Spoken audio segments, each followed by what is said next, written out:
The memo came on Tuesday. Ray Miller kneaded his fingers, covered with old scars, a memory of his years at the steel mill. The gray paper, folded fourfold, lay on his bunk during his lunch break. He unfolded it carefully, looking over his shoulder. Your Jenny's sleeping with some guy in a red jacket. Saw them together at the Pine Forest Motel every Friday around 7 o'clock. The handwriting was jagged, the letters jumping, no signature, no explanation. Ray slowly folded the note back, clenching it in his fist until his joints ached. 5 years, 5 fucking years he'd been sitting in this hole, and she'd promised to wait. Promised things would be different when he got out. Promised. Memories came flooding back like muddy water. Their wedding in a cheap chapel off the highway. Jenny in a dress restitched from her mother's old one. Their first night in a trailer on the outskirts of Millbridge. Life was shitty, but it was there. Ray slammed his fist against the wall. The guard looked in his direction but made no comment. This happened all the time in the Parker County Jail. Ray was quiet, serving time for robbing a store and assaulting a clerk. It's a typical story. The factory closed, no money, no family to feed. One false step and you're already here, among concrete walls and the smell of chlorine. He leaned his back against the cold wall. Jenny. His Jenny.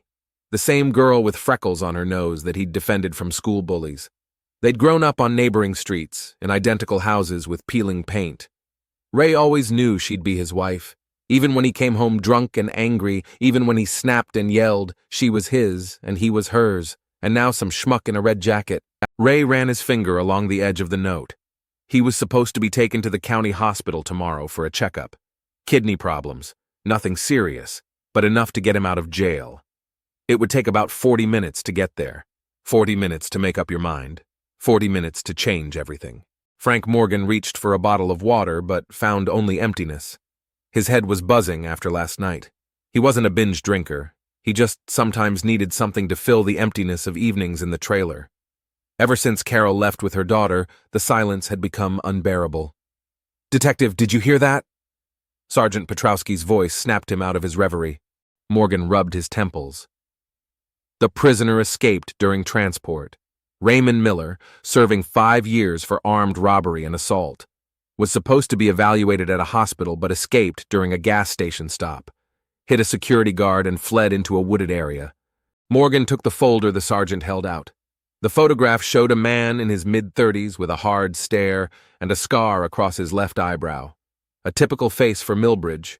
Signs of hard work and too early an acquaintance with drink. Any idea where he was headed? Probably home. He's got a wife in town, Jennifer Miller. Works at Donna's Cafe on Riverside Avenue. Lives. Lived in the Evergreen Trailer Park. Morgan slammed the folder shut. He knew the neighborhood all too well. He'd grown up in a similar place himself. Rows of shabby trailers, kids on bikes with peeling paint, mothers smoking on the porch, fathers coming back from the factory or not coming back at all. All right, I'll go to my wife's. I'll warn her that hubby might pay a visit. Take Baker. He knows the Millers. I think we went to school together. Morgan nodded, putting on his tattered jacket. Steve Baker was a good cop, though too soft for the job. In Millbridge, softness was a disadvantage. On the way to the trailer park, Morgan pondered his motives for escaping. Most prisoners didn't risk adding a few more years to their sentence, so it must have been something serious. Family? Money? Revenge? The road looped between hills strewn with fall foliage. Miller's out here somewhere, probably making his way through the woods to his home. What drives a man so desperate that he's willing to risk everything? The Evergreen Trailer Park greeted him with rusty mailboxes and faded curtains on the windows. Morgan stopped the car outside the trailer with the number 21, a slanted step, a pot with a dead plant by the door, a child's bicycle abandoned against the wall. The Millers had no children, as far as he remembered from the case file. Jenny Miller didn't open the door right away. A thin woman with a tired face and reddish hair pulled back into a careless ponytail appeared in the doorway. She was in her 30s, but the wrinkles around her eyes added about 5 years. "Mrs. Miller? Detective Frank Morgan, Millbridge Police." She flinched when he showed her badge. Fear flashed in her eyes, quickly replaced by wariness. "Did something happen to Ray? Can I come in? We need to talk." The trailer was cramped but clean. A worn couch with a crocheted blanket, a small table littered with bills, a kitchenette with an ancient stove. On the wall, a few photos. Young Jenny with a man, apparently Ray, both smiling. Nearby is a faded photo of an elderly couple, probably the parents. Your husband escaped this morning while being transported to the hospital. Jenny slumped on the couch, crumpling a kitchen towel in her hands. That's impossible. He's less than a year away from parole. He said he'd behave himself. However, it's a fact. There's reason to believe he's headed this way. You should be prepared for that. Morgan watched her reaction carefully. Fear? Yes. But there was something else. Guilt? Anxiety? He couldn't pinpoint it. Do you have any idea why he might have decided to run away? Jenny shook her head, avoiding his gaze. No, we had a normal relationship. I visited him once a month. I wrote letters. Everything was fine. His voice trembled on the last word. Morgan made a mental note. When was the last time you saw your husband? 2 weeks ago. I went on a date. He asked about home, about work. Nothing out of the ordinary. Morgan walked slowly across the room, noting details. 2 mugs on the kitchen table. On the bathroom shelf, a man's razor. In the trash can, cigarette butts from a brand of cigarettes popular with men. Do you live alone, Mrs. Miller? Jenny tensed up even more. Yes, of course I do. Ever since Ray was locked up. It's just that I see signs of a man's presence. A razor in the bathroom, 2 mugs. These are Ray's things. I don't throw them away, and my dad comes over sometimes to help with the remodeling. We had coffee in the morning. The lie was obvious, but Morgan didn't press. Bye. Mrs. Miller, if your husband ran away and is on his way here, he has a reason. Usually it's jealousy, money, or revenge. If you know anything that can help us find him before he does something stupid, now is the time to tell. I don't know anything. Jenny jumped up from the couch. I'm just trying to survive without him all these years. Working double shifts, paying for the damn trailer, putting money in his account so he can buy cigarettes. What else am I supposed to do? Morgan mentally noted another detail, an unnatural strength of reaction. Defensive aggression, a classic sign that a person is hiding something.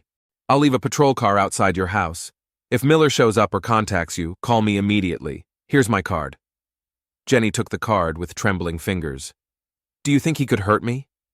Judging by his record, he's got a temper. And if he's risked running away, something must be bothering him very badly. Be careful, Mrs. Miller. Lock your doors and windows. Morgan left the trailer feeling like he'd heard only half the story. On the way to his car, he was accosted. Detective. A woman in her 30s with short dark hair and wearing a waitress uniform approached him from a neighboring trailer. I'm Lisa Donovan, Jenny's neighbor. I heard you're with the police. Is something wrong? Morgan sized her up. The concern seemed genuine. Ray Miller escaped from prison. You know him? Everybody here knows Ray. She looked around nervously. He has anger control issues. Before prison, Jenny used to show up with bruises. Never complained, but everyone knew. Are you close to Mrs. Miller? We work at the cafe together, and I look after her when I can. She's had a rough time since Ray's arrest. Morgan decided to take a chance. Mrs. Donovan? Does Jenny have a relationship with anyone else? A new man in her life? Lisa hesitated, lowering her eyes. I don't want to gossip. It might help us understand why Miller ran away, and maybe prevent something worse. Lisa pressed her lips together, clearly struggling with herself. I don't know exactly. But in the last few months, she's started disappearing sometimes in the evenings. She says she's taking extra shifts, but I know the cafe's schedule. I once saw her get into a car with a man near the bus stop. I didn't see his face. Jenny looked happy, for the first time in a long time. Morgan nodded. Anything else? Any details about the man, about the car? A dark car, maybe blue or black? She faltered again. About a month ago, I overheard Jenny talking on the phone. She said, I can't go on like this. I have to tell Ray everything. She was crying. It was an important detail. Morgan thanked Lisa and headed for the car. When he stopped, he looked back at the Miller's trailer. Jenny was standing at the window, watching him. When their gazes met, she pulled back the curtain sharply. It was evening. Morgan got in his car and contacted the patrolmen who were supposed to be on duty at the trailer. Then he leaned back in his seat, thinking. The story was becoming clearer, but questions remained. Who could have informed Ray of the possible affair? How had she influenced his decision to flee? As he was about to leave, Morgan noticed movement in the shadows of the trees at the edge of the trailer park. The silhouette of a man quickly disappeared behind the trunks. Morgan reached for his gun, but the figure was already gone, seeming to dissolve into the thickening darkness. Frank Morgan sat in his car parked in the shade of the old oaks across from the evergreen trailer park. A thermos of coffee, a half-empty pack of cigarettes, and a sandwich wrapped in crumpled foil were the faithful companions of night watch. It was the third hour of watching Jenny Miller's trailer. The lights in the windows had gone out about an hour ago, but Morgan was in no hurry to leave. Intuition was a stubborn thing, and in 20 years on the force, Frank had learned to listen to it. He rubbed his eyes, trying to shake off the drowsiness. His thoughts drifted back to his own life, to the empty trailer where no one was waiting for him, to the picture of his daughter on the dashboard. Maggie had turned 14 last month. He'd sent her a gift, a silver bracelet with a star pendant. Carol returned it by mail 3 days later. She won't accept anything from you. Frank shook off the memories, getting back to business. Ray Miller had been on the run for 24 hours. The county police had combed the surrounding woods, checked bus stations and roadside motels, but the fugitive seemed to have vanished into thin air. That's odd. In a small town like Millbridge, it's usually hard to get lost. Someone must have seen him. Someone must have helped him. The phone vibrated. Steve Baker, the young cop who was supposed to take over for him on duty in an hour. Morgan, I'll be early. About 20 minutes. Any news? Quiet as the grave. But she's definitely hiding something. Steve sighed on the other end of the line. I talked to a few people from school. The Millers and I went to school together. Ray was always a complicated guy, even before the plant closed. Aggressive, controlling. Jenny was the only one who could calm him down. Did you know about the problems in their family? Violence? Long pause. One day at the prom, Ray saw Jenny dancing with another guy. Nothing special, just a regular dance. But he beat that guy so bad, he had to call an ambulance. And then he took Jenny away. She came to school the next day with a black eye, said she'd fallen. Morgan mentally added this piece to the picture. Pathological jealousy is a powerful motive for running away, especially if Ray found out his wife was seeing another man.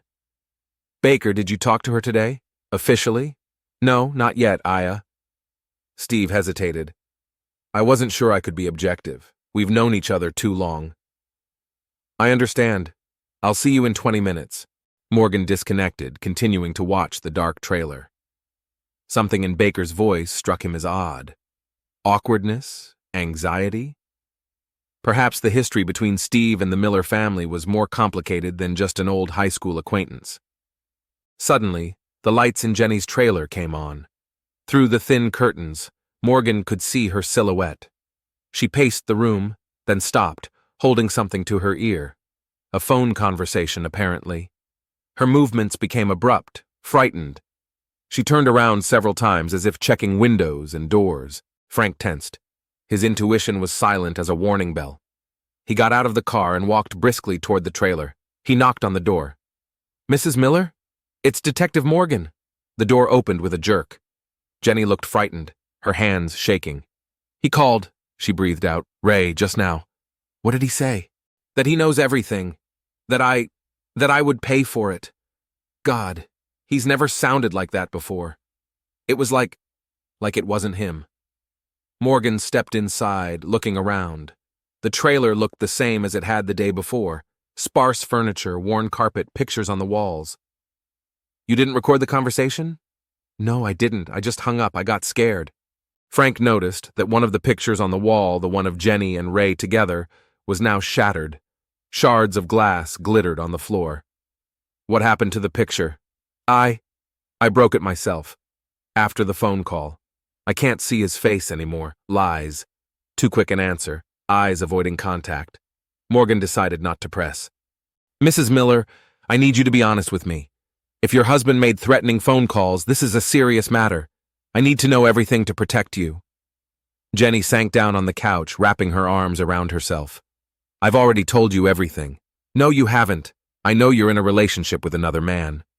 She flinched but didn't deny it. Progress. It's not what you think. Then explain. I can't.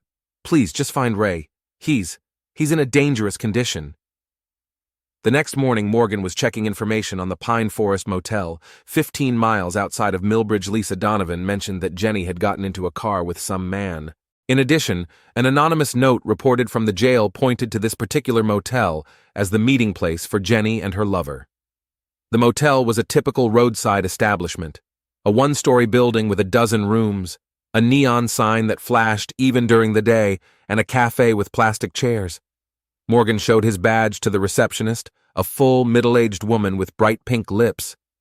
Did Jennifer Miller ever get a room here? Miller? The woman furrowed her eyebrows. I don't recall one. Or maybe she was visiting someone. Woman, mid-30s, reddish hair. The receptionist shook her head, but Morgan noticed a slight hesitation. She knew something, but she didn't want to say it. It's important. He lowered his voice. Her life could be in danger. The woman looked around, making sure no one was around. There's this couple. They come every Friday night around 7 o'clock. The man rents a room under the name James Smith, always pays cash. He has a woman with him who looks like the woman you described. They spend a couple hours and leave. How long has this been going on? 5 months, maybe 6. I don't keep a calendar of other people's dates. She pursed her lips. The man arrives in a dark blue sedan. I don't remember the license plate number. What does he look like? Middle-aged, dark hair, average-looking, always polite, quiet. Never had any problems with them. Are they due tomorrow? Friday? If their schedule hasn't changed, yes. Morgan thanked the receptionist and walked back to the car. Dark blue sedan. James Smith, Friday meetings. That matched the information from the anonymous note Ray had received. Someone knew about these meetings and informed the inmate, knowing he would explode with jealousy. In the afternoon, Morgan met Steve Baker at the police station. The young officer looked tired, dark circles under his eyes. Sleepless night? Frank asked, handing him a coffee. I was on duty at Jenny's trailer. All quiet, no sign of Miller. I checked the Pine Tree Motel. Confirmed that Jenny meets a man there every Friday night. Steve set the cup down sharply on the table. The coffee spilled over the edge. Are you sure it's her? The description matches. Ray knew about these meetings. Someone sent him a note to the prison. That's why he escaped. Friday's tomorrow, and we'll be there. Baker jerked his head oddly, as if he wanted to object, but changed his mind. His reaction was too emotional for a cop discussing the details of a case. Steve, is there something you want to tell me? What is it? You're reacting strangely to information about Jenny. Something personal? Baker turned away, looking at the city map on the precinct wall. We all grew up together. Millbridge is a small town. It's hard not to take it personally when you've known people all your life. Then you have to realize that withholding information is the worst favor you can do Jenny. Ray's on the loose. He's angry, and he knows about her seeing another man. That's a dangerous combination. Steve was silent for a moment, then nodded. You're right, in high school, Jenny and I were friends, before she started dating Ray. He was always a jealous bastard, even then. I just feel sorry for her. Morgan nodded understandingly, but his gut told him Steve was still holding something back. Maybe his feelings for Jenny were deeper than just a high school friendship. We'll be at the motel tomorrow night. We'll see who this mystery man is and try to figure out if she's in danger. Ray Miller sat in an abandoned hunting cabin 15 miles out of town. His knuckles were bloody. The marks of a blow against the wooden wall fury boiled inside, mixed with the pain of betrayal. He pulled a tattered photograph from his pocket. He and Jenny on their wedding day, both smiling. It seemed like it was in another life. Ray hadn't planned the elopement in advance. It was an impulsive decision, a moment of weakness, or conversely, strength. When the prison van stopped at a gas station, he felt something click in his head. In one motion, he knocked down the escort, threw the other one off his feet, and dived into the wooded area. Adrenaline drove him forward. His legs carried him through thorny bushes and ravines. The hunting cabin belonged to his alcoholic uncle, who had long ago moved out west, abandoning all his possessions. There was a stockpile of canned goods, old clothes, and even a shotgun stashed under the floorboards. Ray wasn't going to use it. Yet. He wanted to be sure first. See for himself. He reread the note he'd received in prison. Friday, 7 p.m., Pine Forest Motel. He would be there tomorrow. The night before Friday, Jenny knocked on the door of the police station. She looked exhausted, her eyes red from crying. Morgan led her into the interrogation room, the only place to talk alone at this hour. He called again. Jenny's voice shook. He said he knew where to find me tomorrow, that he wouldn't let me go on with this lie.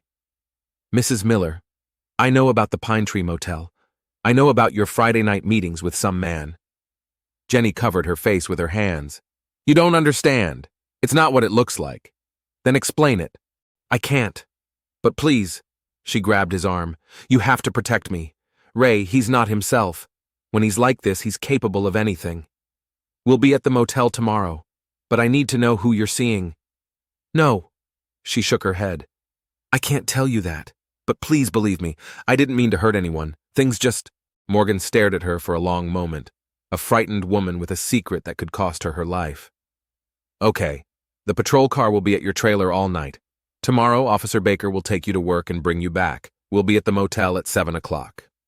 But, Mrs. Miller, he leaned closer, if you know anything about your husband's whereabouts and you're hiding it, you're committing a crime. I haven't seen Ray since he was arrested. I swear. Friday was rainy. Morgan spent the day going through Ray Miller's case files, talking to his former co-workers at the plant, visiting places where the fugitive might be hiding. No sign of him. It was as if the man had turned into a ghost. At 6:30, he parked near the Pine Forest Motel. Steve Baker was to relieve the patrolman at Jenny's trailer and bring her here by 7. Morgan waited, watching the entrance to the parking lot. Rain drummed on the roof of the car, blurring the outlines of objects. At 6:50, a dark blue sedan pulled into the motel parking lot and stopped at the far room. A man of medium height in a dark jacket got out of the car. His facial features were hard to make out through the rain, but there was something familiar about his figure. The man quickly entered the receptionist's office, then headed toward one of the rooms. Morgan wanted to move closer, but at that moment the phone rang. Steve Baker's number. Baker, where are you? It's almost 7 o'clock. Yeah. Steve's voice sounded strange.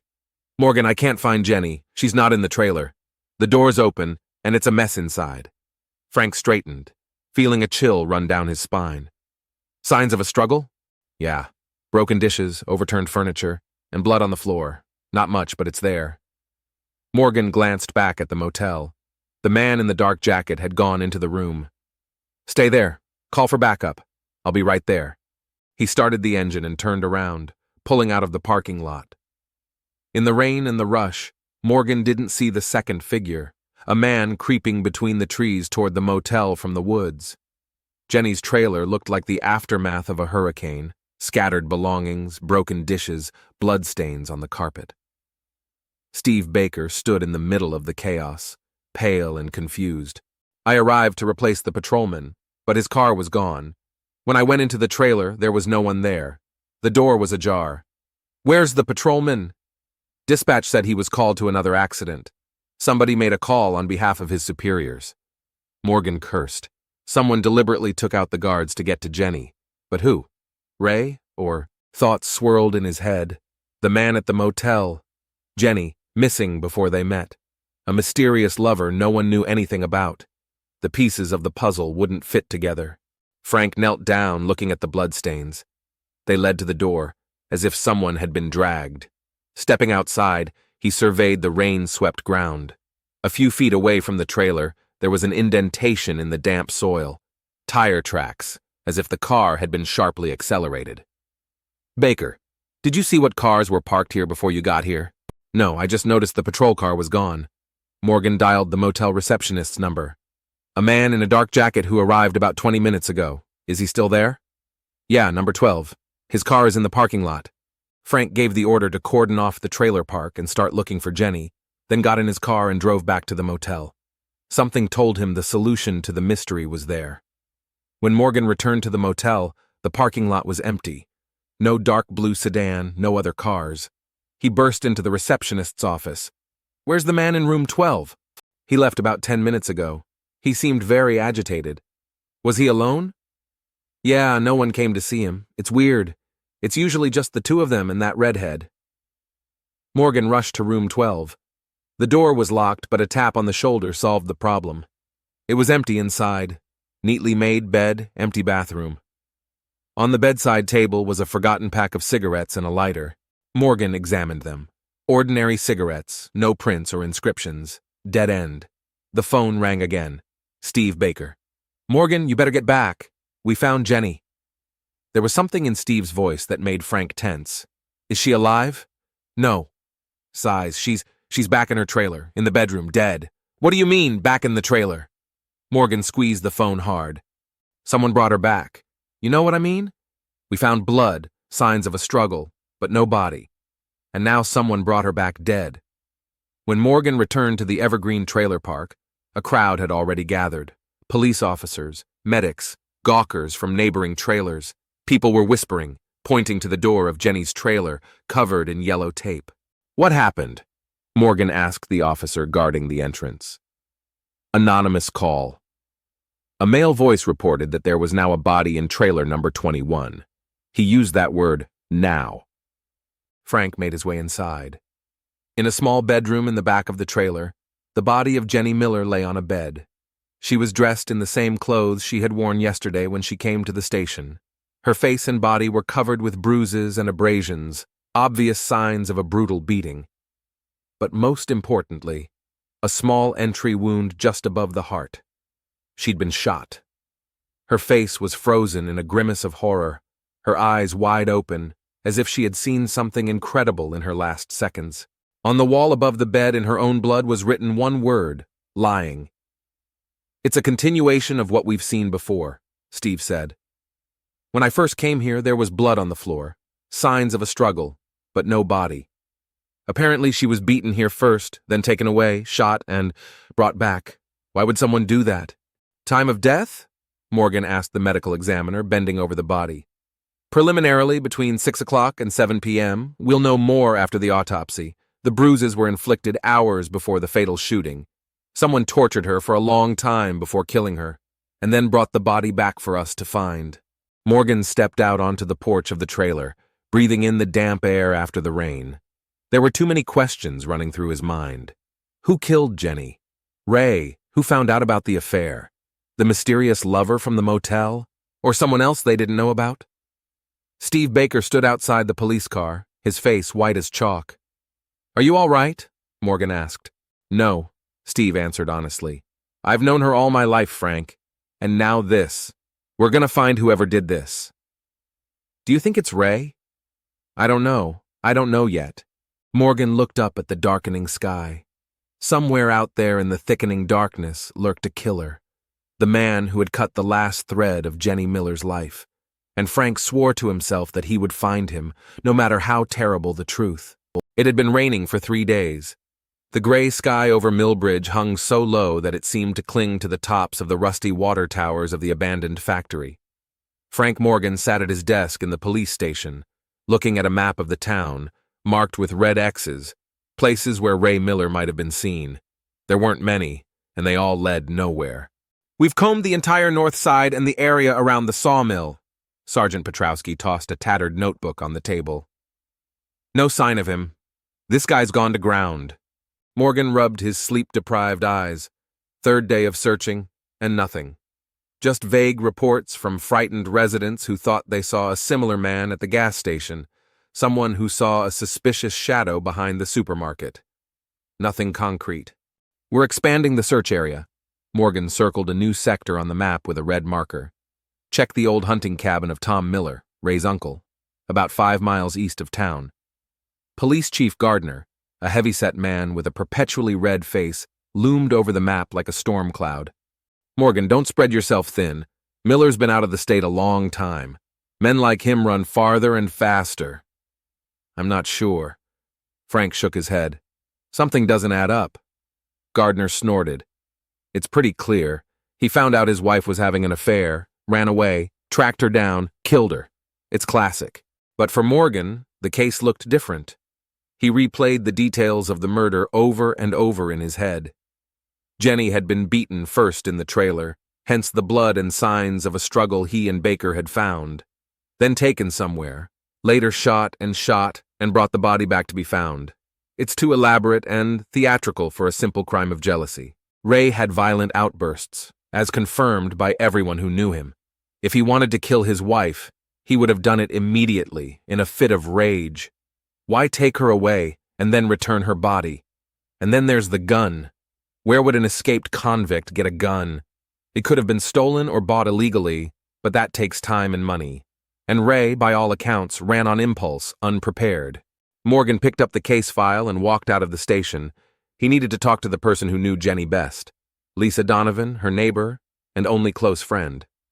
The Evergreen trailer park looked even more dismal than usual on this overcast day. Morgan knocked on the door of Lisa's trailer. No one opened. He knocked again, more insistently. Finally, the door opened, revealing Lisa's gaunt face. "Detective Morgan?" She looked nervously down the empty street behind him. "What are you doing here?" "I need to talk to you about Jenny. May I come in?" Lisa reluctantly opened the door wider.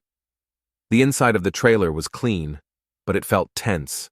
The closed curtains, the packed bag at the front door, as if the hostess were preparing to leave immediately. "Are you going somewhere?" Morgan asked, nodding at the bag. "To my sister's in Pittsburgh." Lisa didn't look him in the eye. "I can't stay here, it's too hard." Morgan nodded understandingly. The death of a neighbor, much less a murder, could frighten anyone. "Mrs. Donovan, I know you were close to Jenny. I need to understand what was really going on in her life." Lisa fixed her hair nervously. "I've already told the police everything I know. Jenny was a good woman. She just had bad luck with men." "Did you know she was having a relationship with someone while Ray was in prison?" Lisa froze, her eyes darting restlessly. I didn't interfere with her personal life." Morgan could see she was lying, or at least understating. He decided to come at it from a different angle. "Did Jenny ever mention being afraid of anyone? That she'd been threatened?" Lisa's eyes flashed with fear. "No, never." "What about Steve Baker? Had she talked about him?" Morgan noticed Lisa flinch at the mention of the young cop's name. "Officer Baker? No, why do you ask?" He took an unusual interest in the case, and seemed to know the Millers better than he said he did. Lisa was silent, nervously fiddling with the hem of her blouse. Morgan could see that she was struggling with fear and the desire to tell the truth. "Mrs. Donovan," Frank lowered his voice, "if you know something, now would be a good time to tell me. It might help us find Jenny's killer." Lisa stared out the window for a long time at the rain-wet street of the trailer park. Then, as if making up her mind, she stood up and took a small box out of her desk drawer. "Jenny gave it to me a few days before what happened. Told me to keep it safe and not to show it to anyone, but maybe it'll help you." The box contained several photographs and a stack of notes tied with a rubber band. Morgan carefully took the photographs. They showed Jenny in the arms of a young man. They looked happy, laughing, holding hands, kissing. The man was Steve Baker. "Were they dating?" Morgan asked, though the answer was obvious. Lisa nodded. "About a year. It was good at first. Steve was attentive, caring. Jenny said she finally felt secure, not like Ray, who could blow up over the smallest thing. But then something changed?" "Yeah." Lisa rubbed her hands together nervously. Steve became obsessed, constantly calling, checking on her, checking on where she was and who she was with. Jealous of every man, even the customers at the coffee shop. Jenny tried to end the relationship several times, but he wouldn't let go. Threatened to tell Ray to make sure he never got paroled. Morgan looked at the notes. They appeared to be love letters from Steve, full of passion and promises of eternal love.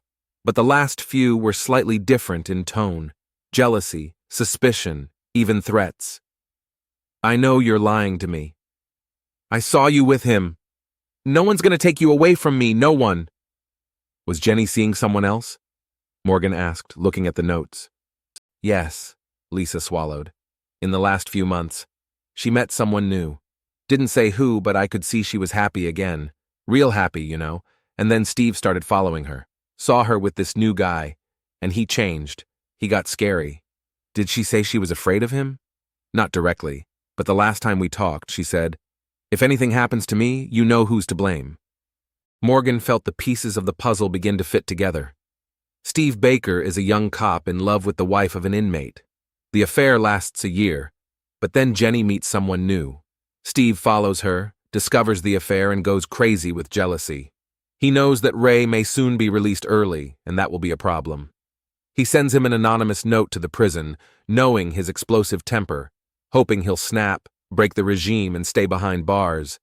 But Ray instead decides to escape. The situation spirals out of control. Steve realizes that he could become a suspect if his relationship with Jenny comes to light. He decides to take action, beats up Jenny in her trailer, drives her away, later kills her, and returns the body, knowing that everyone will think it's Ray. "Mrs. Donovan, you said Jenny met a new man at the motel. Was it at the Pine Barrens?" Lisa looked at the detective in surprise. "Yes, how do you know?" "It was in a note Ray received. Someone had informed him that Jenny was a regular at that motel, every Friday around 7 o'clock. "Oh my God," Lisa whispered. "Steve, he was furious after one of his stakeouts. Said he had proof now. I thought he meant pictures or something, but he sent the information to Ray." Morgan stood up, realizing time was running out. If his theory is correct, Steve Baker is dangerous and desperate. He'd already killed Jenny and might try to get rid of Ray if he found him first. We had to act fast. "Thank you for the information, Mrs. Donovan. I'll protect you if you need me to." Lisa shook her head. "I'm leaving anyway. I can't stay here." Back at the station, Morgan summoned the chief for a private conversation. "Everything points to Baker," Frank said, laying out the photos and notes. "He was Jenny's lover, became obsessed. When she decided to leave him for someone else, he couldn't take it." Gardner took a long look at the evidence, his face growing grim. "Damn it, Frank. Do you realize what this means? One of our own killed a civilian, and we're here hunting for her husband. We gotta find Baker. Now. He didn't show up for his shift today. Said he wasn't feeling well." Morgan checked Baker's phone records for the last 24 hours. 3 calls to Tom Miller's hunting lodge, the same one Frank had ordered him to check. The calls were short, as if Steve was just checking to see if anyone was on the line. "He knows where to find Ray," Morgan whispered, "and he's going to get to him first." The rain had turned the dirt road to the hunting cabin into a mess. Morgan left the car at the turnoff and walked the last few hundred yards, sinking ankle-deep in the mud. The cabin stood in a small clearing surrounded by pine trees, an old wooden log cabin with a drooping roof and boarded-up windows. There was smoke coming from the chimney and 2 pairs of muddy boots on the small veranda. Morgan drew his gun and cautiously approached the door. Voices came from inside. He recognized the husky tone of Ray Miller and the higher voice of Steve Baker. They were arguing about something. "It was you," Ray said. "You killed her. My Jenny." "She wasn't yours," Steve replied with cold fury. "You lost the right to call her yours the first time you laid a hand on her, when you chose the bottle and your stupid pride over her. So why did you kill her, if you loved her so much?" "Because she betrayed me," Steve's voice broke. "After everything I'd done for her, after all the promises, she found someone else, some bastard from the motel. Did you think I wouldn't find out?" Morgan prepared to burst in, but the door suddenly opened. Steve Baker stood there with a gun in his hand. "I knew you'd come, Frank," he said with a tired smile. "You always were a good detective. Too good." Morgan kept the gun pointed at Steve. "Put the gun down, Baker. It's over." "No." Steve shook his head. "It's just beginning. You know, I was relieved when you found out. It's hard to carry it around." Behind him, Morgan could see Ray sitting in a chair with a broken face. Miller's hands were tied behind his back. "Steve, it's not too late to fix this. Turn yourself in and the court will take your mental state into account." Baker laughed. "Mental state? I'm not crazy, Frank. I just loved her. I really loved her. Not like that bastard." He nodded toward Ray. "He beat her, humiliated her, and when he went to prison I expected her to wait faithfully, like a dog." "But she wasn't faithful," Morgan said calmly, trying to keep Steve's attention. "She chose you." "Yes, she did." Baker's eyes flashed with pain. "And then she betrayed you, with that motel lover. I followed her, I saw them kissing. The way he put his arms around her. I gave her a chance to explain herself, but she just laughed, said I never knew what she really wanted." Is that why you killed her? Not right away. Steve shook his head. At first, I just wanted to scare her. I went to her place when I knew she was going to the motel. We had a fight. I hit her, she fell. Then it's all a blur. All I remember is blood. A lot of blood. Morgan took a step forward. And then? Then I realized I had to disappear. I took her body into the woods, finished the job, and brought it back so everyone would think it was Ray. Steve spoke calmly, as if he were recounting an ordinary story. There was no remorse in his eyes, just emptiness and fatigue. And the writing on the wall? Morgan asked. Liar? She lied to everyone. To me, to him, to herself. She deserved it. Ray jerked in his chair, his eyes burning with hatred. You bastard! He hissed. You're supposed to protect her. You're a cop, damn you. Steve turned around sharply, pointing his gun at Ray. Shut up! You have no right to talk about her. You lost that right when you raised your hand on her. A moment of distraction was all Morgan needed. He lunged forward, knocking Steve to the ground. They rolled across the floor, struggling for weapons. A shot rang out, the bullet hitting the ceiling, showering them with splinters. Another movement, and Morgan knocked the gun out of Baker's hands, a punch to the jaw, and Steve collapsed, unconscious. Morgan stood up heavily, reaching for the handcuffs. His hands shook with adrenaline. He snapped the bracelets on Steve's wrists before turning to Ray. You all right? Miller nodded, though his face was mangled by the blows. I didn't kill her. I swear I didn't. I know. Morgan untied the ropes binding Ray's arms. But you broke out of prison anyway. You'll have to go back. Ray lowered his head. I just wanted to talk to her. To find out the truth. I hadn't even gotten to the trailer when I heard she was dead. I thought it was that guy from the motel. I didn't know it was him. He nodded toward the unconscious Steve. Morgan radioed for backup and sat in the only whole chair in the room, looking at the two men who loved the same woman. One in his own way, rough and impulsive, the other obsessively, to the point of madness. Who was that guy? Ray asked. From the motel? Morgan shook his head. I don't know. Maybe we'll never know. But deep down, the detective knew it didn't matter. Whatever the truth about Jenny's last lover, it was gone with her, buried under layers of lies, jealousy, and obsession. In a small town like Millbridge, sometimes it's better that some secrets remain unsolved.